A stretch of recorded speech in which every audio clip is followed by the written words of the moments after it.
Not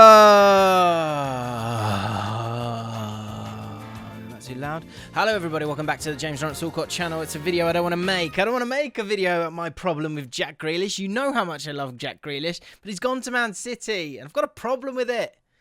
To be honest, I really want to just canvass opinion on this one, because Jack Grealish kind of, I don't know, he like brings something out in us, doesn't he? It's visceral, it's guttural, it's erotical. It's great carfical. It's he's a young ladical. It's he's playing for his boyhood clubical. And now he's going to Man City call. And I don't really like it for numerous reasons, which you're going to go into in this video. Before we get into it, do your boy a favour. If you haven't subscribed to this channel yet, do it. Let's get into this. So my problem with the fact that Jack Grealish is on his way to Manchester City. Man City are on the verge of agreeing a deal. Our boy, David Ornstein, he doesn't mess about. This is The Athletic. And when he tweets, it's normally correct. And he's suggested that Man City are on the verge of agreeing a deal with Aston Villa over the transfer of Jack Grealish in what would be a Premier League record-breaking deal worth £100 million. Now, if you go back, go to the Championship playoff final against Fulham, Aston Villa. And Aston Villa lost that game. And Jack Grealish was a joke. And I think that was the game for me where I was like, this guy is world class. And anyone who's been watching me, all you OGs from the original moments of this channel, you know I love this guy. You know it's everything about him. It's the swagger. I mean, not everything. I'm not keen on the hair, I'll be honest. But somehow he pulls it off.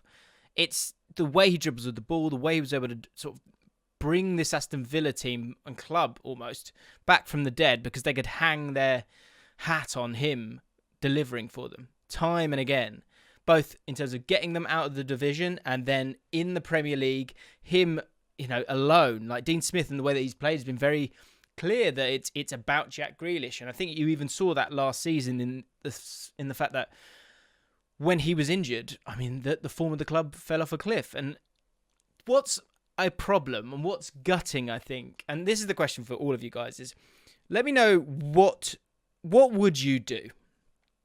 Now, we've all been asked this question. We've all been asked this question.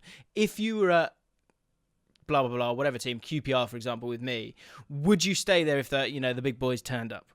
Now, I'm sure you can also find a clip of me saying, well, look, you go off, you win your trophies, and you come back. And that's what Jack Grealish is doing. I think there's some quite important elements to this.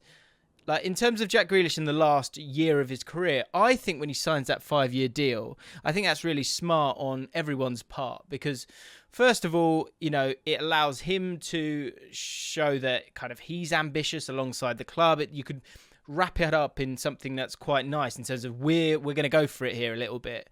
It also safeguards Aston Villa from not, losing him for nothing. And it also probably allows for certain clauses that might be in there which would allow Jack Grealish to move on if the right amount of money came in. And that seems to be what's happening here. There's been a lot of negotiations. After negotiations between two clubs, Villa are on course to accept City's offer. I think the other thing with this, which was interesting, was that an improved 5-year contract was penned last September, and another deal was offered by Grealish, which was delayed by Euro 2020. Villa hoped that he would stay and be a part of an ambitious project, but they also respect his desire to play Champions League football, would not block that. So I think this is it.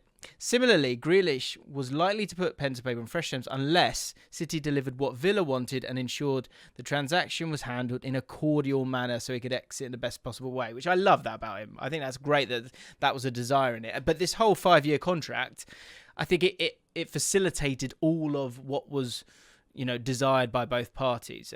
I sort of looked towards being ambitious, which is what Jack Grealish wanted with this team, but that he had taken to becoming a mid-table team and then looking like a new Leicester in terms of like the recruitment, very specific recruitment, the likes of Buendia coming in, and hoping to kind of go again.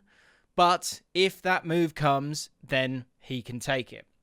I also think England is an interesting one. I saw in some of his interviews, he was talking about the standard of England training. I don't think he was expecting it to be at that level. And I wonder if that's played a part in this a little bit, where he's gone, wow, I think I can go to a higher level here. I know what elite footballers have to be, and the free roll that I've got at Aston Villa, maybe I don't want that. And then there's the most basic element of this, which is go and win trophies, which of course he's going to do.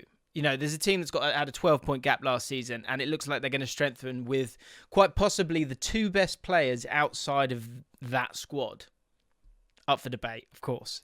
Massively up for debate. But you get what I'm getting at. You know, and this is what you've always said about Sir Alex Ferguson's teams, is that he would strengthen when you were at your peak to keep everyone fresh, competitive. And if you sign Jack Grealish, wow. I mean, first of all, it honestly hits me in my stomach that I'm like, that's too good. That is too good. So that's my first problem. And Jack Grealish knows that. And that's part of why he probably takes this deal, is like, I'm going to a team that is too good. I mean, there's so many elements in this. Working with Pep Guardiola, I think the thing we love about Jack Grealish is that he loves football, you know, and he loves turning on the flair. But I think he's got kind of like wide eyes when it comes to what he's experienced with England and therefore what he's now going to possibly and quite likely experience with Man City. It's just world-class depth all around the pitch, playing Champions League football for the first time, which of course he's not done before, and learning under Pep Guardiola, who will be incredibly demanding. But I've seen him play midfield, Grealish, and look, of course it's the Championship, but he has developed as a player since then. The work rate is there, the physicality is there. You know, can he be switched on enough to deal with this tactical upgrade that he'll need to kind of ingest? I don't know, it might take time, might take a little bit of time. But at the same time, this Man City team dominates football matches time and again, and often kind of needs to find a way of unlocking the door. And that is what Jack Grealish will offer as well. Here's my problem. Here is the problem. You've done the hard work. You've done the hard yards, Jack. Now, I think when you go, and this wasn't part of his journey or trajectory up until now, so he probably didn't have this opportunity to. Oh, actually, I say that I'm talking crap. If you're a young player and it's not about the team, the club, the boyhood element of it, right? You leave when Jack Grealish could have gone to Spurs. Now, I might be wrong in this, and maybe I haven't done my reading on this one. So I think it might be a case of Aston Villa said, "Look, we're not going to do that now," and I think maybe actually I might be right in that. Because I remember he was crying on the bench in a game a couple of seasons ago because I think he thought he was making his way to Spurs. So he could have made that jump at, 22, 23. Probably 23, right? He's now 25, 26. He's done the hard yards. And now, a bit like Harry Kane, there's no reason why Jack Grealish, who's got 4 years left on his contract and is probably about to sign an improved deal, which might bump it up back to 5 years again, plays 2 seasons and gives it a go with his boyhood club. Because the fact remains that he will win trophies with Man City, but it won't be as poignant as it would be if Aston Villa win an FA Cup, much like Leicester City, of course, did last season. And I really do feel like we certainly were seeing elements of what Leicester City have done in their recruitment with this Aston Villa side. Spending good money, you know, with really exciting young players. The balance of the squad is really nice and young as well. And them all growing together to challenge, right? And I think we were getting to that point, you know, again with the likes of Buendia coming in. And the development of the squad as a whole. Ollie Watkins being a year better. So for Jack Grealish to now go at 25, when he could go when he's 28, and you could still get your Premier League's medal, get your Champions League medal. I mean, yes, of course, maybe I'm being naive in the fact that, look, when you get a chance to go to these iconic managers, clubs, squads, you take it. But the needle in it for me, and this is what I want to know, guys, what would you do? Because it's so easy for me to go, oh, come on, mate. You've come this far with it. You've now got a squad that could win an FA Cup, could win a League Cup, could get into Europe. And if you think of Jack Grealish's career as a whole, at 25, again, being part of a really exciting young squad, get yourself into Europe. Then you get yourself into Europe, you play Champions League football with your boyhood club. You know, can you get yourself to a final of an FA Cup? And again, win it as the captain of your boyhood club. These are things that are kind of getting washed away a little bit. And look, Aston Villa, this is not bad business for you because you are incredibly reliant on Jack Grealish. And you know, this is an opportunity to level up. I think I saw a great tweet from Chris Hamill saying exactly that. This is going to be part of the process for these sort of mid-range clubs in terms of the league as it is right now, where you create these players, you sell them on, you use that money to make the sum of the parts have a higher average value, right? So for Villa, it's not the end of the world. For the fans, it feels like it's the end of the world. And for me, for Grealish, it's the end of a very exciting opportunity. That's my problem with it. And I just don't know what I would do. Because all those opportunities are there right in front of your face. And he has done his bit. But what he is missing out on is the next 2 years. The next 2 years in particular. Because in these next 2 years, you could kind of see where they're getting to and go, like Harry Kane going, okay, this isn't going to happen, and now I need to make a move, and I've still got 4 years left of my career at the very least at 32, probably 6, and I go out and I win those things, and I can go abroad if I want to, I can do anything I want. But to leave now, I think it's got the word that everyone is using right now is sting.